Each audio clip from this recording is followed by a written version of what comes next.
We're actually going to shift gears now again, and our next discussion is going to be on the topic of New Urbanism, a urban design and planning movement that began really in the late 1970s, early 1980s, and largely in reaction to a very car-centric and suburban planning philosophy that I think that had held sway in the U.S. really from the late 1940s through the 1950s, 60s, and 70s.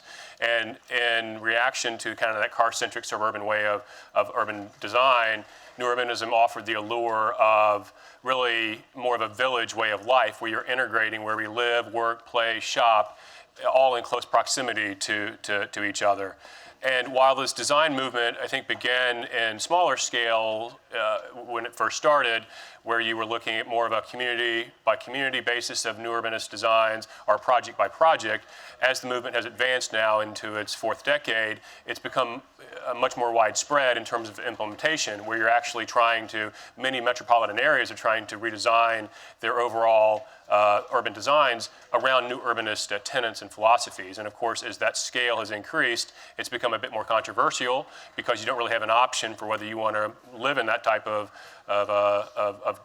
urban planning community or not, because it's being implemented at the entire metropolitan area. So as the scale has increased, I think the stakes have increased and it's become a bit more controversial, where we're having to decide, make trade-offs between traditional suburban affordability and our desire for urban amenities and urban density. So with that in mind, we've got a great panel to kind of walk through some of these issues and help us understand them a bit better.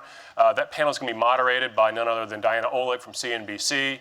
She's going to be joined by Congressman Ed Perlmutter from the Denver area. Denver, of course, is a rapidly growing metropolitan area that's had to wrestle with a lot of these issues around urban design and planning as it relates to kind of urban issues versus suburban issues.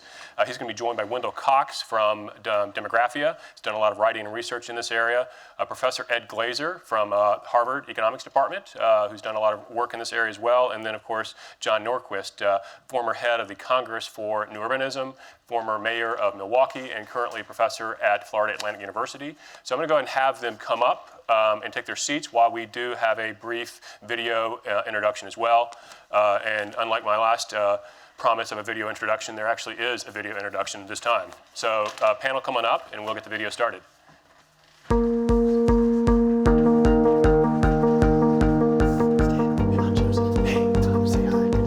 Americans have been pursuing perfection for generations.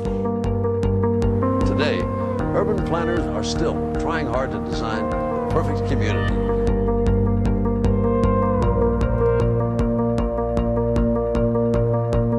I think there's a balance between the efficiency of high occupancy buildings and just the sense of living in a natural environment. These are owned as single entities. I mean, that's a dwelling and that's a shop. And the live work unit allows you to dream of being your own boss.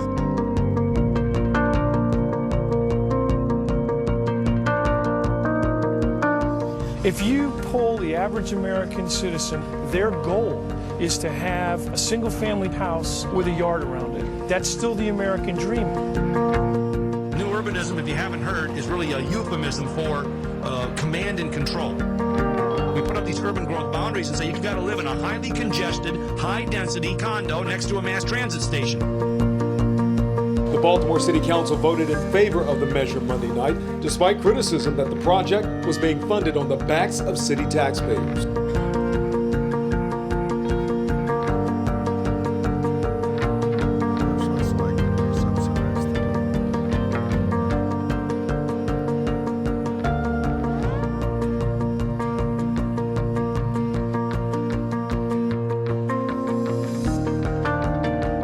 Utopia or not, Americans will never give up their freedom to sprawl.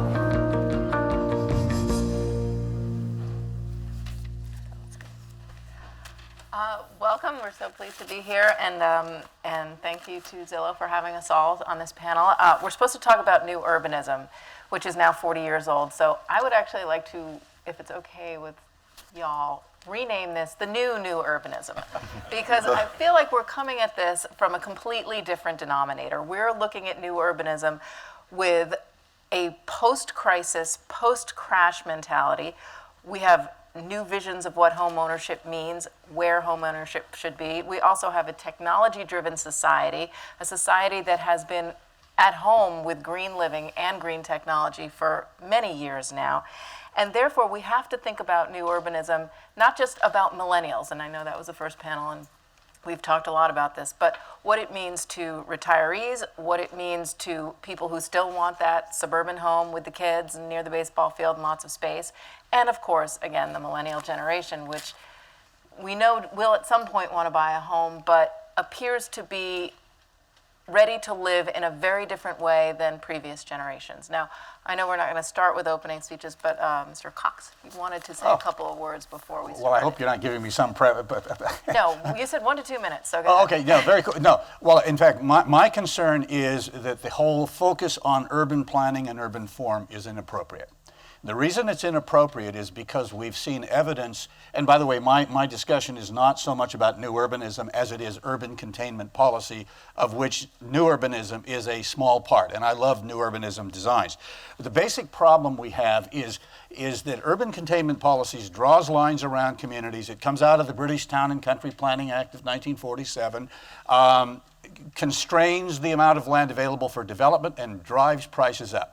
Now, for the most part, the urban planning community tries to ignore this, does not talk about it at all, but the plain fact of it is, if you go back before the early 1970s when these kinds of regulations were being adopted, the maximum difference in price to income ratios between major metropolitan areas in the United States was 50%, now it's 300%.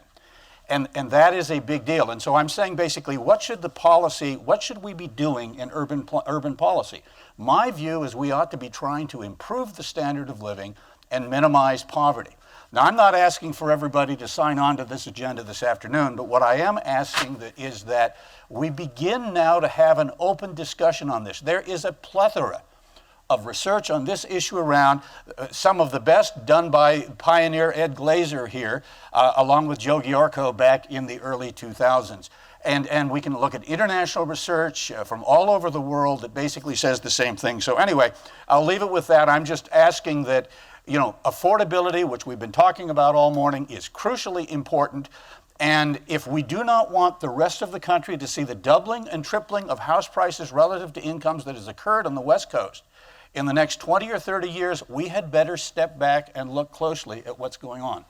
Well, then let's take it to Ed Glazer. Do you see that there is a way to meld new urbanism, to meld these new types of communities that seem to be so desirable and yet still keep affordable housing, which we all know we need more of, as a priority in urban planning? Oh, sure. I think we just have to recognize that there have to be options, right? The goal is freedom. The goal is that cities are archipelagos of neighborhoods and that America is a country with lots of different choices.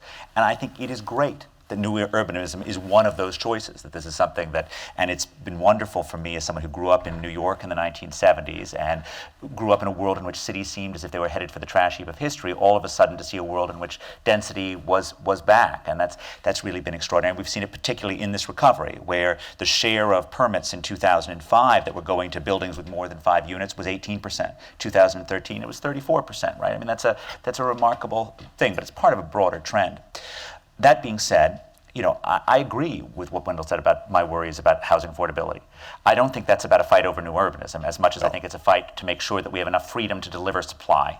Because fundamentally what affordability is about robust demand colliding with fixed supply. But that's not where developers are right now. You're not seeing them in affordable housing. You're seeing them taking advantage of this great demand for whether it be tiny apartments, whether it be new PUDs, planned urban developments outside of the city centers. That's where they seem to be focusing, especially the apartment REITs.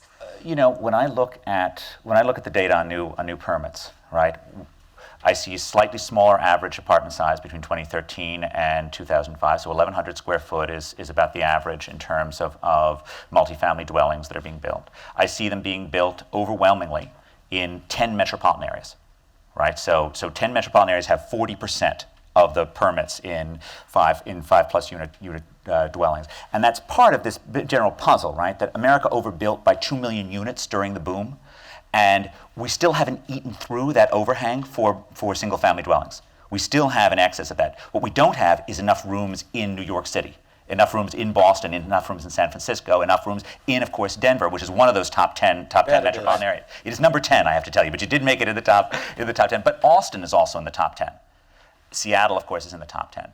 And to me, that's about, there's demand for living in high-demand metropolitan areas, and that's where the developers are going. And sure, new housing is naturally going to people who tend to be slightly wealthier. That's not surprising, but poor people also tend to buy used cars. There's nothing wrong with having a model in which we're serving different segments of the market and there's a filtering down of housing over time. And as long as you're building enough new housing, that means you're alleviating some of the pressure to gentrify some of the poor areas, and that's a good thing as well. I think it is a problem when you see development that only looks like 157 in New York.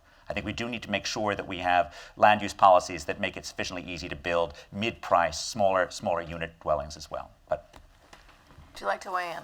Well, I mean, there's a couple of different issues here. I'll try to unpack them, I guess is the word. Wendell's talking about growth boundaries, basically, which really, growth boundaries, there's not a lot of active discussion about adding growth boundaries. Portland has one, which they alter from time to time in order to accommodate growth. So, a growth boundary that's really strict would be like Hamburg, Germany, where you have corridors of green trees and forest and then housing next to it, and it's all clustered around the transit line. And the Germans, are used to that sort of highly regulatory environment, but I don't think growth boundaries are an imminent threat anywhere. New urbanism, for those of us that have been in the middle of the movement, a lot of it is about removing government obstacles to creating urban communities, whether they're new urban or urban. And the obstacles really are in two big categories and a few others, but one is separate use zoning, which the federal government actively promotes and has promoted since the 1920s when Herbert Hoover was Commerce Secretary and fell in love with the idea of separate use zoning. And then Explain that to folks who don't know. Well, they probably all know, but it's retail, for example, retail on the first floor and housing above, like Newbury in Boston would be that kind of street. And Commonwealth Avenue doesn't have retail, so it's just housing. And they're both wonderful streets, but you know who made that decision? Boston, not the federal government. But you can't build Main Street without running into these regulations. If you look at FHA, Fannie Mae, Freddie Mac, the HUD 221D4 program, which is financing the majority of the multifamily housing in the country, they all have heavy restrictions on mixing uses, with the idea that somehow it's tremendously risky to have a coffee shop above apartments. And these things are really intrusive. And so we've been trying to get FHA and HUD to change that. And they did on FHA's condo program, they've raised it from 25% non-residential allowed to 35%, and they're about to raise it this September.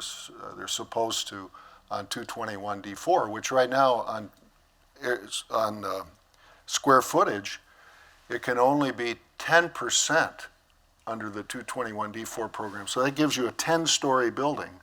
So let's just take the mythical city of Mayberry, North Carolina, where you've got Floyd's Barber Shop and then Barney's girlfriend Thelma lives on the floor above. What's more American than that? You couldn't get that financed through FHA, Fannie Mae, Freddie Mac, or 221D4.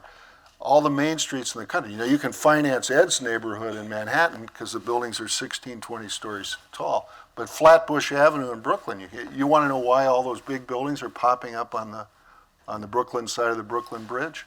Because it's easier to get financing for a big building than a smaller building. Now, Ed would like that, and I actually like it. I think New York's a great place to add density. But if you're trying to do trying to restore downtown Akron, the federal government's a huge obstacle. And just real quick, because I know you want to get to others, the other big obstacle is transportation. This is the one where Wendell and I argue a lot.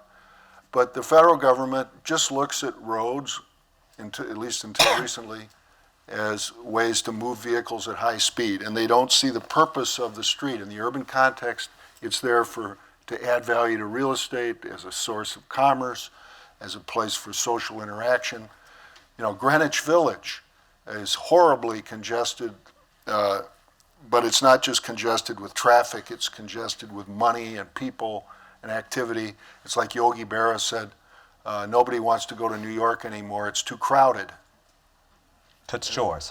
It was Toots Shores. Toots said that? Toots Oh, Shores. well, No, it was Yogi Berra about Toots Shores, the bar at Toots Shores. Oh, okay. Well, you belong to the 21 club, so I suppose. Hardly.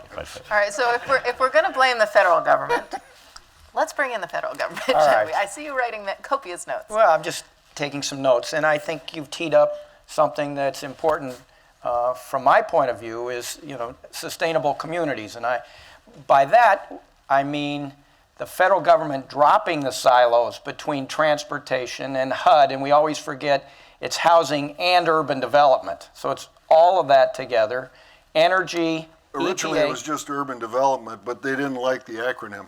So, well, it's HUD, but the bottom line is to drop those silos. And I'll give you guys an example, because whether it's by design or demand, we are getting a new urbanism, certainly in the Denver area, where a lot of young people especially, and baby boomers, are moving back downtown, moving to places where you can walk to work, you can walk to the grocery store. It's all in and around you. The parks are nearby.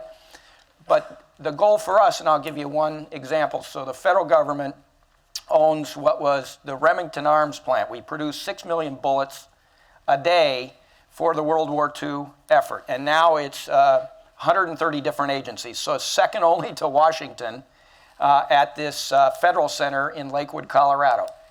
We're decommissioning part of that, okay, which was the shooting range. So it's a brownfield. And in so doing, it's near a major U.S. Highway 6. There is a transit line to it. There will be, and is, housing, commercial, retail, and health. So it's been an EPA, it's an energy issue, it's right near the National Renewable Energy Lab. And so there is this combination of things happening that attracts young people, baby boomers, and the like, because there's a lot of opportunity there. And there's a good product to be available. And the GSA, which manages the facility, is working with the local governments and the other agencies and the developers to get this done. And so, in Colorado, we're very happy that we're attracting, it's a good business climate in Colorado right now. And, the activity on Zillow is booming. So there is the goal here for a guy like me, certainly to drop those silos so that we can build good communities, whether it's because that's what people demand or maybe that's what a planner or an architect sees as the future for a community. Now, you have in your realm Stapleton, of course, which was... We were talking about that. It's like one block out of my district. But yes, it's in my realm. It's in your state. So you can't run. You have, and it's been very controversial because this was out by the airport, and it was meant, of course, to keep people from having to drive so much, and it was part of that whole green part of the new urban movement, but it has not really been as successful. Explain what you think were the problems with that. Well, so Stapleton wasn't our airport, and then we've now, have an airport farther out, the Denver International Airport. So Stapleton was our airport, and we've had a number of bases decommissioned. So BRAC and decommissioning bases does allow for development in closer to an urban core or in the suburbs, which in some instances is very good. Stapleton, and now it's really moving forward nicely, kind of came into its own. Just as we were in Colorado, we were probably a year or two ahead of the rest of the country in terms of the foreclosures going through the roof and the economy stalling. And so the development itself kind of hit at that time, which slowed down, obviously slowed things down. But today, if you go out there, you're going to see lots of activity on either side of the interstate highway. Commercial, industrial, and lots of housing. So it's a much better picture today. There's single family, there are a lot of townhome properties, condos, so a good mixture. But is it really what new urbanism meant it to be? Well, It's not a really walkable. We're not into perfection.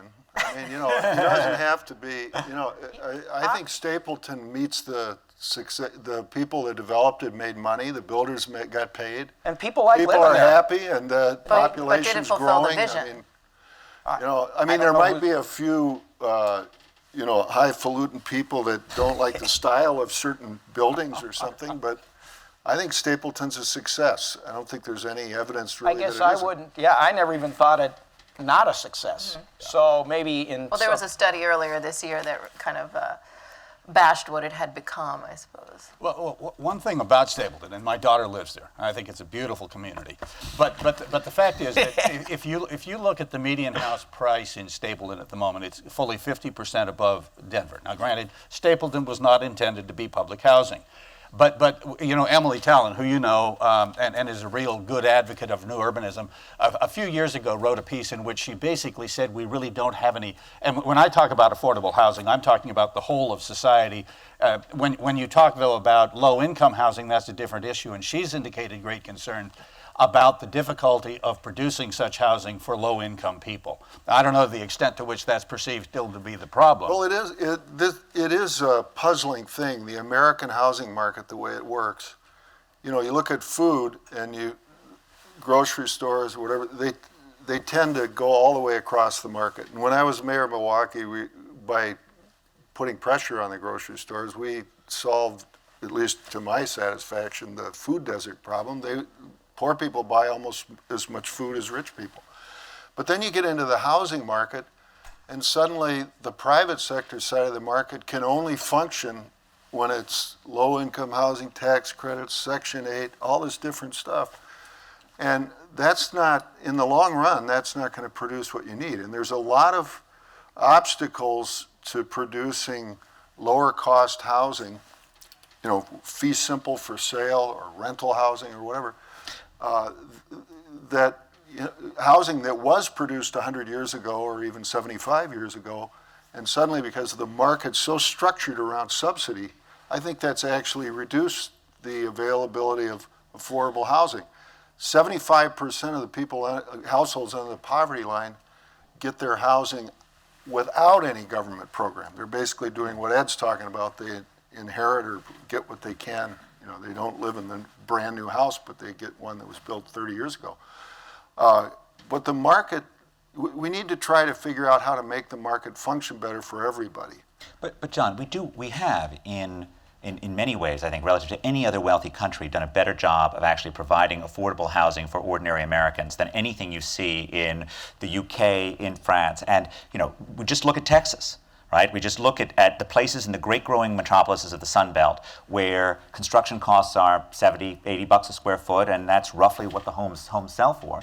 And it's happening through the free market. What we're not as clear on is doing it anywhere nearly at that cost at higher density levels with design that makes all the architects happy in a way that doesn't involve massive amounts of driving. So I agree that there is a challenge there, but I think the healthy path is figuring out some way to, you know, do this a la Houston, but just do it in a way that is slightly more environmentally friendly. And I think actually the almost surely the right answer is alleviating regulations, not putting them on. And when you say you differ on transportation, I was surprised you didn't raise the issue of minimum parking requirements, which is, I'm sure, an area where you and Wendell can surely agree that minimum parking requirements are a bad thing.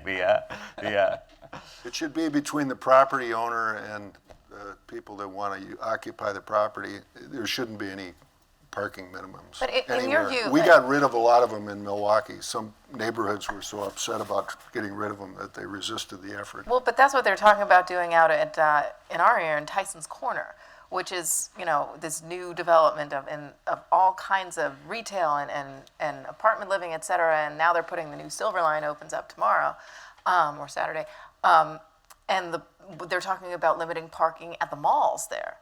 My question is, Well, as long as the people that own the real estate are trying to sell stuff are okay with it, then, and if you don't like it and you want to go somewhere where it's easy to park, well, then go somewhere else. But it seems like you've built all this infrastructure, you've built so much there, and yet you haven't really thought about what that infrastructure needs to do. You can't really walk in a lot of areas around Tyson's Corner, and if you are walking, you're walking on some on-ramp onto 495. But if there's enough demand, then people will build parking lots. Right. Right. Well, I mean, it's not like we need to have talking a subsidy for parking lots. I'm not for capping it either. Yeah. It's just, there was an obsession with parking and a formula that most of the big retailers have abandoned.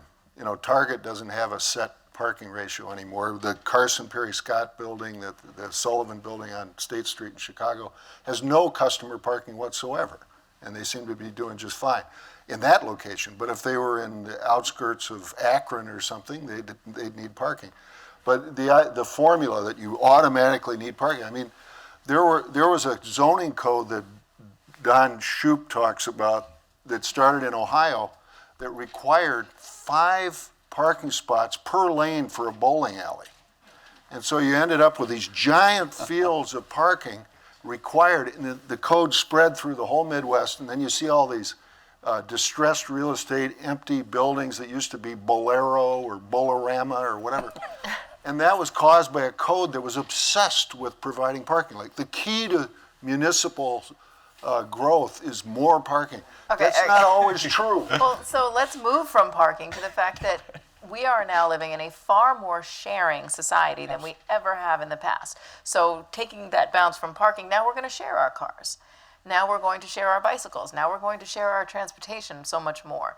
Now, if this kind of society continues, now we see it in the millennials most, how far behind is government and regulation? Will demand simply outweigh when we look at this new generation of people coming in who are used to sharing, who don't want to be driving anywhere? I mean, we saw it on earlier panels from the millennials about how they want to be 15 minutes away, and maybe they do want to own a home, maybe they don't, maybe they want it to be a single family, maybe they don't.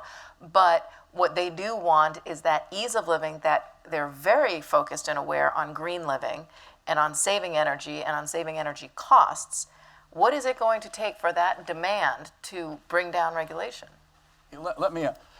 We had a great presentation this morning from the chairman of the Council of Economic Advisors, and one of his points was, be a little careful before you jump onto some of these bandwagons and look at what's going on. Talk about millennials, younger people, and driving, okay? If you look at this age group and their behavior in terms of driving to work, doesn't look any different than anybody else. If you look at Marge Blumenberg out at UCLA, has done a study where she went back in, and she's done a lot of work on this kind of stuff for Brookings and the Progressive Policy Institute. They went back and they sort of looked at, well, then why is it that younger people are driving less? Her conclusion was largely it's the economics. They don't have jobs, they're at home, and so on. Now, I'm not saying that there's nothing to that, but I'm saying that there is a tendency, I'm afraid, on the part of the press to jump onto these bandwagons that suggest, one, people are exiting the suburbs to go to the cities. Data doesn't show that at all. And that young people aren't driving because they hate cars. Now, but the suburbs are changing. They're becoming more urban so that they don't have to leave the suburbs. Again, I mean, take a look out here in Bethesda or go out to Rockville. It's all becoming far more urban. With all urban. due respect, the suburbs of Washington do not represent the entire country. All I'm saying is we need to look at the data, not at anecdotes. And that's the whole basis of my work. But again, I'm not trying to win this particular battle. I'm only trying to suggest that we need to be a little careful about some of these things. For example, all of the discussions about millennials moving to the city. 80% of millennials do not live in the urban core. 80% in this country. And the growth rates have actually been greater in the outer suburbs than in the cities in terms of the percentage of the millennials living there over the last 10 years. Well, this is another false argument, too. We're not, I mean, just speaking for new urbanists here, we're not against development of the suburbs. It's just that suburbs, and they want to have a place where they can walk around. They want to at least have something that's not just a parking lot or a giant road, or, you know, and if people want to live 30 miles from New York City and still have a village center, what's wrong with that? You know, I don't get this idea that somehow the new urbanists are trying to force everybody to live in the middle. We're not trying to do that. I think the point is, Wendell, when you see a dog playing chess, you shouldn't ask how he'd do against Bobby Fischer, right? So the point is that it is remarkable that New York didn't end up looking like Escape from New York in 1980, right? It is remarkable that New York is, and it is clearly a thriving, right, successful city. And it is clear that there are new urbanist projects that are working out extremely well. Right? And it is remarkable that 14th Street looks like 14th Street in Washington, D.C. And these are all remarkable things, but these do not, and this is where your point is exactly right, these do not change the fact that America is still a nation of sprawl, and that our suburbs are still growing dramatically, and there's still huge amounts of demand for those suburbs. And it is a mistake to say that somehow or other the suburbs are dead, but it is also a mistake to say that there isn't a real phenomenon here, which is a demand for various forms of density in various places. To get back to your original question, though, on the sharing economy, I think it is, incredibly depressing when you see something as exciting as Uber that is able to sort of generate this insider backlash that then the government is, going to bet by regulating out this stuff. I mean, I think in most of the cases, these new innovations, whether or not they're about sharing or something else, really just need not to be controlled. And I tend not to worry as much about many local governments, but some of them certainly overreact, and certainly one should always worry about the federal government doing this. And the reason why sharing is so critical with cities is cities have always been about the sharing economy, right? What is a restaurant, an urban innovation from Paris in the 18th century, other than a shared kitchen and a shared dining room, right? What is an urban park other than a shared field? This has always been what cities have done. What technology means is we can share more stuff, because you couldn't share a car in New York in the 1970s because there'd be like a dead body in the trunk when you got it back, and you wouldn't know who the heck had it beforehand. But now you can, and you know who left the dead body. So. Let me, by the way, though, I want to make sure it's clear, John, that by no means was I criticizing the new urbanism movement at the level you're talking about.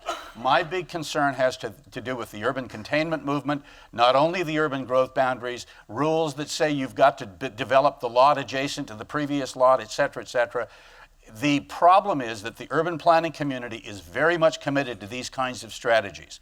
And there is that risk. And we do see huge increases in house costs that have occurred virtually everywhere you have these kinds of policies. And my whole point is that we need to find ways to monitor what's going on and make sure we don't go too far, because we don't need the cost of housing in Baltimore to go from 3 times incomes to 6 or 7. But just to clarify, you're not advocating rent control. No, not at all. Okay, just checking. I don't think you would either, John. I wouldn't. You wanted to add in it? These guys are very firm in all their convictions, and I like that, and I appreciate it. I'd like to get the data from you.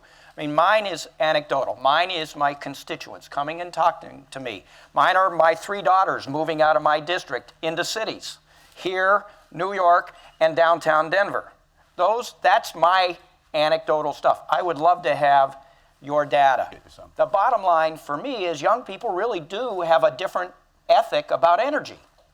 They don't like driving a lot. They may have to for a living or go to school or whatever, but it's not they don't have a love affair with the automobile, which we all did, or I did.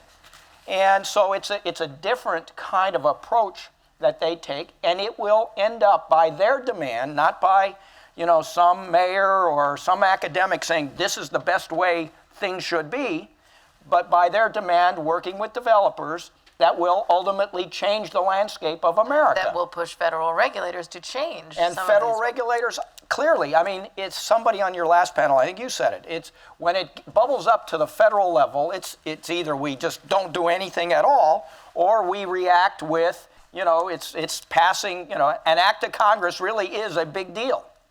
Well, and it takes a lot of energy to get there. And it sometimes is an overreaction. But you could make the argument that when your daughters who have moved away are going to move back at some point because they're going to get married and they're going to have children and they're going to want... 2 of those coming up. Okay. So at some point, the problem though, and not the problem, but the difference we see today is that, as we saw in the first panel, people are getting married later, they're having children later, and that window for home ownership out in the suburbs, whether it be the McMansion or just the larger home with the larger yard and the larger land space, is a much smaller window than it ever has been before. We used to get married at 22 and retire. When I was mayor of Milwaukee, I supported school choice, and I very much support it now, even though I'm a Democrat. School choice vouchers And it's really had a big impact in Milwaukee. It's one of the reasons that you can make up to $85,000 household income, and you can go to any school you want, public, private, or parochial in Milwaukee. That's why the population hasn't leached out like it has in a lot of other Midwest cities. And Republicans are for school choice because they want to screw the teachers union, but that is whatever not their why we're for motives. school choice, John. It's because we care about children. Yes, of course. But I'll take allies wherever I can get them on that issue. But that's a key point, that somehow when people are old, when they're old enough to they decide to have a family and have kids, this feeling they automatically have to move out of the city. That always bothered me. That's why I supported school choice.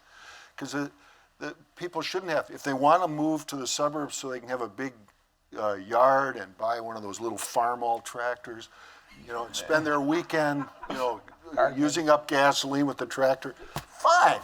But if they want to raise their family and have kids in the city, then the cities need to do the things that are necessary to make sure the education is excellent. John's really right. I mean, the system of local schooling that we have is a disaster for our cities. And if I think of one public policy area that's more important than any other, it is to make sure that a family growing up in the city can get access to schools that are every bit as good as a family that's growing up in the suburbs. I would add to that rethinking our federal home ownership policy, because more than 85% of single-family detached houses are owner-occupied, and more than 85% of multi-unit dwellings are rented, bribing people to leverage themselves to the hilt to own houses, which is, of course, what federal policy has done for the last 40 years, is clearly an anti-urban policy, right? An anti-apartment policy, an anti-renting policy is a pro-suburb policy.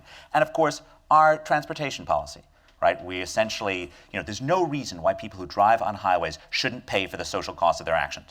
Right? Shouldn't at least pay for their own highway usage through the gas tax, and yet increasingly we are funding our highways with general tax revenues, which means we're essentially bribing guys to drive ever longer distances, which makes no sense whatsoever, and also is anti-urban. Something even more radical than that, I'll throw it out there. If you look at Canada, they have no national highway program, no national transit program. All of their big cities have really good or pretty good transit, and then their highways somehow miraculously connect across provincial boundaries without the equivalent of the interstate highway program. When you're talking about streets and transportation in a metropolitan area, it's all about distribution. It's not about having one road where everybody can roar through the town. If you look at Vancouver, they have no big roads at all. They have no grade separated highways. And it's got one of the best real estate markets in the world for the last 30 years. And so the federal government, by being always about long distances and big roads and all this, they've actually screwed everything up. And it would be much better if the feds had stayed out of that stuff. It hasn't helped. And I don't know if you can undo it because all the interest groups have built up around it.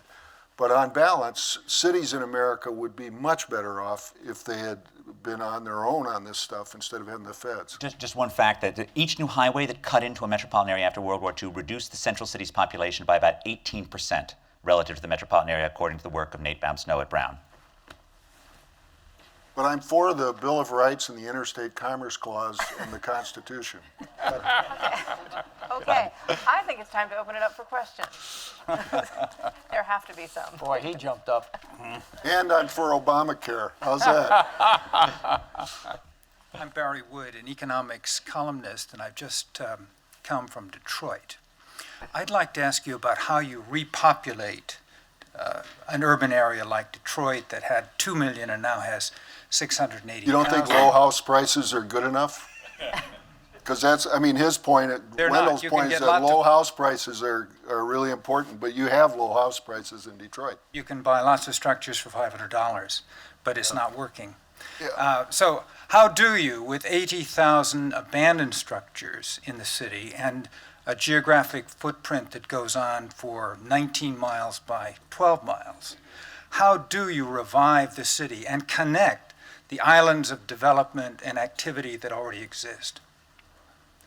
I think you start by not asking the question of how do you bring the population of Detroit back, which I think Detroit has been asking for 40 years, and it has been a terrible chimera that has led them on the wrong path. You start by asking the question about how can city government make sure that the children of the city are well educated and safe, even if they go on to find jobs in Houston. Then there is specifically a physical planning task, which is difficult. I mean, I think in many cases we think shrinking to greatness is the right strategy, as I've often advocated for Detroit for almost a decade now, which means both reducing the physical footprint of the city in terms of the structures, but also possibly politically as well. Right? You could imagine that some of this land is doing sufficiently poorly, it might do better under different management. But I think you start by focusing on the people, not the place, and making sure that the school system gets improved, the streets get safer, and the quality of life gets better. And you don't start thinking that you can ever get close to 2 million people again, and you stop asking yourself, how can I do this, and why should I want to? I think actually Detroit is starting to heal itself from the inside out. If they can get the pension thing completely put behind them, I think it'll start to come back.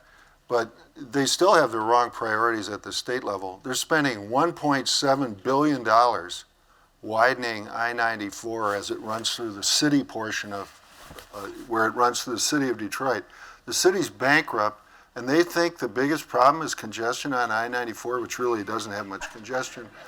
I mean, it's really stupid. The state of Michigan looks at Detroit as something that is just a place to drive a truck through, and that's really unfortunate that they have that attitude. Make fun of their light rail project. Wendell should make fun of their light rail project. One of many. Yeah. But a lot of it's privately funded. I mean, clearly, how weird was that? You got to have good job. It's, which is the chicken and which is the egg. So education is key. Safety and security are key. Jobs are key. And it may be that they outgrew their jobs a long time ago. How you properly shrink and maintain the education and maintain the security and maintain transportation, whether it's by rail or by big road or small roads, that's the trick, and that's really, there is no easy answer here for these folks. But you need to have the infrastructure for jobs to want to get back there, to be able to have all of these things that we as Americans want for our families and ourselves. So it's easier said than done, and it's a sad state of affair that there was a love affair with the car. We don't have it quite as much, and Detroit's paid the price in a lot of ways. Okay, but one other little thing, just a hopeful note.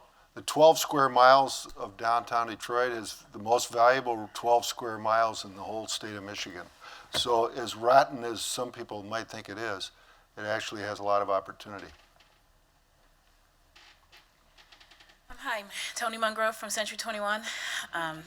Also an economist, also worked as a mortgage broker, and also one of these millennia people, a little bit. But anyway, my question is asking, how do you think that now in this internet age and this information technology age, we have more telecommuting, less people needing cars and driving, more people wanting to work from home? I grew up in Reston, Virginia, and it scares me to think that it's going to look like New York someday because you can work from anywhere. And I think that do you think that the policies will shift to be more towards keeping an area of Reston like Reston and not like New York, or is it because income is now earned from home?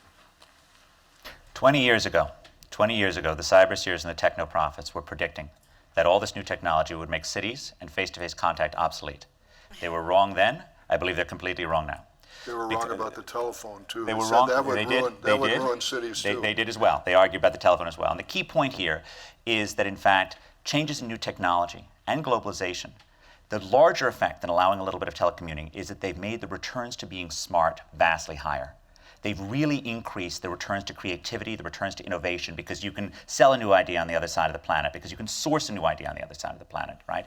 And we are a social species. We get smart by being around other smart people. It is our greatest gift. We come out of the womb from doing this, which is why, traders on a trading floor who, in a normal industry, would be sitting behind large desks enjoying all the perquisites of privacy their money makes possible. They're on top of each other because they need to know what's going on, which is why Marissa Mayer at Yahoo says no to telecommuting because she wants their people there, which is why Google, which of all the companies in the world should be able to do long-distance commuting, builds the Googleplex and 1 million square feet in downtown Manhattan. Cities have nothing to fear from telecommuting. I would say Ed's point is right on. It gives people more options, clearly, to develop themselves. And to put a plug in for the sponsor of today's program, Zillow, we bought and sold a house last year. And it is a big chore when you're buying and selling a house. The technology coupled with a good realtor made it so much easier for us. My wife was able to look at 200 homes. Then she went directly to 50 of those 200 homes. And we found the home we loved. And we were able to move ours at a price that was reasonable. I wanted a lot more for our house than what it was going to command in the neighborhood. You know, because I put a lot of blood, sweat, and tears into that thing. But it gave us information we didn't otherwise have, or it would have taken much longer to obtain. And it came, and we got a good outcome. You're going to be invited back, that's for sure. No, but I mean, it was. But it is the technology that made it easier for me, and I wanted to say that. But to the point then, why are the home builders removing the living room from the home and putting the home office right in the front, right when you walk in the front door? Well, look, there's some stuff that's useful to do at home. I write when I write stuff. I write it at home. It's all for telecommuting because they claim that it is where we are moving, that we are going to stop going downtown to work, and that they need to have this room in the home more than a living space. I don't want to say it here, but it is true that not every builder in American history has proven to be infallible. So indeed, it's. I would be a little bit cautious about drawing They've too also much from stopped that. building way out in the excerpts now. Indeed. I started writing about this stuff in 1993 when it looked far more obvious that the city was dead, that telecommunication or whatever it was going to cause the end of it. And the past 20 years for me have been nothing but a sort of vindication of the idea that these technologies are not in any sense killing cities. And I think when we've come through the recession, right, the areas that have seemed more robust have been the urban centers, not the far-flung cores. Is it possible to do a lot of stuff via telecommuting? Is it possible to do things at home? Of course it is. Of course, it's often very practical to do stuff at home, but it's not where we get smart. It's not where we get new ideas. And the more complicated the world is, the easier it is for ideas to get lost in translation. I mean, anyone who's ever taught knows the hard part about teaching is not knowing your subject. It's knowing whether or not anything you're saying is getting through, right? And we have evolved over millions of years to have these wonderful cues for communicating comprehension or confusion that are lost when we're not in the same room with one another. That's why face-to-face contact matters more in a more complicated world. It's helpful. It's not useless. It's a helpful technology. But it also will mean that you'll make more contacts with people and live in a more interactive world as well. And my theory is we're not telecommuting, we're just elongating the workday. Because whereas I go to work all day, then I have to go home and work again. It's just lengthening. Exactly. So are there any more questions? Or? Yep. Oh, I forgot that side. I'm sorry. Go ahead. Thanks. I just want to switch gears a bit. My name's Lisa Sturdivant. I'm a director of research at the National Housing Conference. We touched a bit on affordability. And I wonder, when you think about inclusive communities or new urbanist communities where there's a mix of uses and they're walkable and they're very desirable, are there strategies for ensuring a mix of incomes can afford to live in those places? Sometimes you talked about why we're building to certain parts of the market. Well, the costs of construction dictate the extent to which folks can rent or sell homes. And so what are the strategies then for ensuring that these new urbanist communities are available to the whole spectrum of our community? Well, from a design standpoint, some strategies that don't solve the whole problem, but they can make it, you have accessory units, granny flats. If you build an apartment building and you put some of the units facing the alley, those will have a lower market price.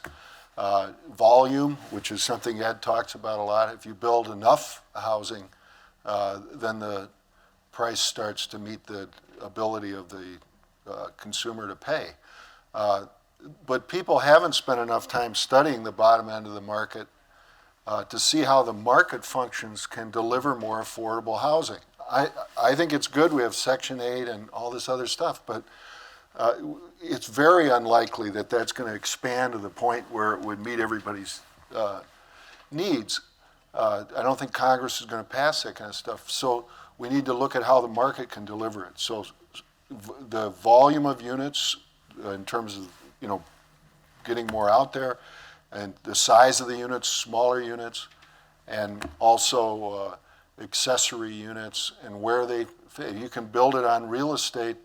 There's a mix here too. I mean, Wendell talks about the low house prices if you go further out, if you don't block the sprawl, which actually isn't happening very much. But if you go out further to have lower land prices, then there are other costs that then visit the person who's kind of scratching for money. So they end up having long commute costs. There's all kinds of other things that come into play. So you have to look at the whole picture. Housing isn't the only cost that people have. Let me add, though, a lot of the affordability discussion, and especially with respect to low-income affordability, because something like 70% of households below 50,000 income who rent are paying more than 30% of their income on housing. The difference between building a house or for that, building much of anything in Dallas-Fort Worth, which is the Texas example I prefer to use, versus San Francisco is not that much, maybe 50%, okay, which is a lot, but not that much. Yeah. But if you want to build the same house and on a comparable lot between the two communities, you're looking at 3 to 4 times difference in terms of the sale price. And that means a multifamily is going to be more expensive, et cetera. The real problem with all of this, and in California, it's only going to get worse under Senate Bill 375. The real problem is the way that it raises the price of land. So that's a real important issue. But and I think when we think about affordability, construction's important, but between metropolitan areas, land is the bigger issue. The other thing, though, to think about, and I agree, I mean, if you're going to live out in 29 Palms and think you're going to commute to downtown LA, there's probably no way you're going to save money doing it. On the other hand, we have to recognize that employment is very much dispersed throughout our metropolitan areas. You look at this marvelous downtown area, it's third largest in the country behind Manhattan and Chicago, yet it's only 14% of the employment in the Washington area. So that the proverbial person who lives way out in the suburbs, take for example Suffolk County, New York, eastern end, actually the center and eastern end of Long Island, only 5% of people who work in Suffolk or live in Suffolk work in Manhattan. So the point is, I think we have to recognize the city is much different. We need to think about it in whole and recognize the importance of land prices. What John says about these trade-offs is important. Yet during the last since 2000, we've actually seen house prices overall in the country, that is consumer expenditures on shelter, go up considerably faster, believe it or not, than consumer expenditures on transportation, despite the huge increase in gasoline prices. Thank you very much. You don't want that. Yeah, I was going to, everybody's been picking on the federal government. I wanted to just talk about local governments for a second, because you take a place like Boulder, Colorado, okay, very expensive place to live, all right? But people want to live there. It's very, very expensive. And once they live there, they don't want anybody else to live there. That's exactly right. And so that's the political piece to this, okay? It's all great to do something in a vacuum, but that's the political piece. They make it very hard. Very little land available. So you're a student at the University of Colorado, what happens? And so zoning, they have a local zoning, so you can only have so many unrelated people in a home. Well, the kids ignore that. And they're in there, and there's lots of unrelated people. So what they've done, they've brought the housing costs down by adding more people, but breaking the zoning law that limits them to so many unrelated folks in a dwelling. And so people do take some of this economics into their own hand, regardless of what the local government says and regardless what the federal government says. People are a lot smarter than sometimes we can think in terms of their own economic well-being. So on the housing piece, I'd say to folks and to any local government people, really do take a look at that. How many people per unit can be related, unrelated, and just recognize these things cost a lot, and young people especially don't have that much disposable income at their beck and call. We only have 1 minute left, but last question. Chris Lineberger, Brookings and GW, and as a developer of 12 projects, all of which were walkable urban, all of which were illegal when I proposed them, and cost a fortune to change the law. And most of them were in the suburbs. They were the urbanization of the suburbs. We talked about this urban-suburban split, which I think most of us understand just does not exist anymore. It is just not relevant as far as how we understand this. How do we further, discuss further the urbanization of the suburbs and how we can make those places great walkable urban places that are legal to do, sort of like Belmar, that we have a number. My friend Mark Falcone did. So. I mean, I think there's a market demand for a more urban condition in the suburbs. They're not looking for the old myth of the 1970s and 80s, you know, bonfires of the vanities, but they're, people want to be able to walk to the coffee shop and have a social and meaningful experience in their community. And I think retrofitting suburbs is one of the biggest things that new urbanists concentrate on now. Most of the work of new urbanists is more in the suburbs than the city. Although we also, most new urbanists probably do, on average, a little more work than the average developer in infill development too. I don't want to say that we're strictly in the suburbs, but the suburbs are important, and we shouldn't just, it's America. It's part of our community. It's part of our people, and we need to have a positive attitude about where people want to live. I think actually the word that I would not use, in fact, is urbanizing the suburbs, because I think nothing will get suburbanites more scared as if you talk about urbanizing them, right? I mean, but but no, but I think it's. I mean, if I think about, you know, I when I started acquiring small children about 8 years ago, I also left the city of Cambridge for a suburban town, and it's great sort of ethnographic research and NIMBYism, I think, of my daily life in my town. But you know, this point of sort of continuing this fight for freedom, for enabling there to be more choices, less dirigism in terms of our land use planning of our suburbs is really crucial. And I think every argument that we can make, we should make. I mean, about the need to provide space for families who want to come in there, of the value of having choice in terms of walkability in core areas, of the potential environmental benefits of building at higher densities, particularly if they're suburbs that are closer to the core of the city. I mean, there's no rhetorical argument I wouldn't use in the cause of freedom. So I mean, I think that's really what we should do. Oh, I'm sorry, but I would take it a little bit further, and that is, yes, indeed, freedom, but you know, what we all need is more discretionary income. That means we got to have costs that are under control, and that's the real key. You know, we measure poverty based upon how much discretionary income you have or don't have. And I think that's the kind of focus we need in this whole discussion of housing. Got to target it right, though, because in fact most of the time the suburbanists don't want affordable housing, because that means that the price of their home has gone down. So we need to target to your right audience. How about the earned income credit? I hate to wrap this up, but we have gone over our time, and I'd like to hand it back to the folks at Zillow, and thank you for having us all. Thank you, Diana, and thank you to the panelists here. With a special thank you to the distinguished congressman for using Zillow on his home search. Just to reinforce one point that Professor Glaser was making about telecommuting kind of not creating the end of cities. I get involved in the recruitment of every new software developer at Zillow because developers are such a precious commodity. And there's one very talented developer that we're trying to close right now, who a deal point in the recruitment of him is that he wants to work from home 1 day a week and telecommute. And to your point about creativity, that's a non-starter for us. I've said that it's critically important that he appear in the office with the team and be there to share ideas and be creative, and we're not going to allow him to do that. So we may lose the candidate as a result, but the end of cities is not upon us. Thank you very much to these panelists, to the other two panelists as well, to Jason Furman for opening things up this morning. Thank you to the Zillow staff for putting on today's event. I look forward to future conversations like this, and lunch is served in the adjacent room. Thank you for being here.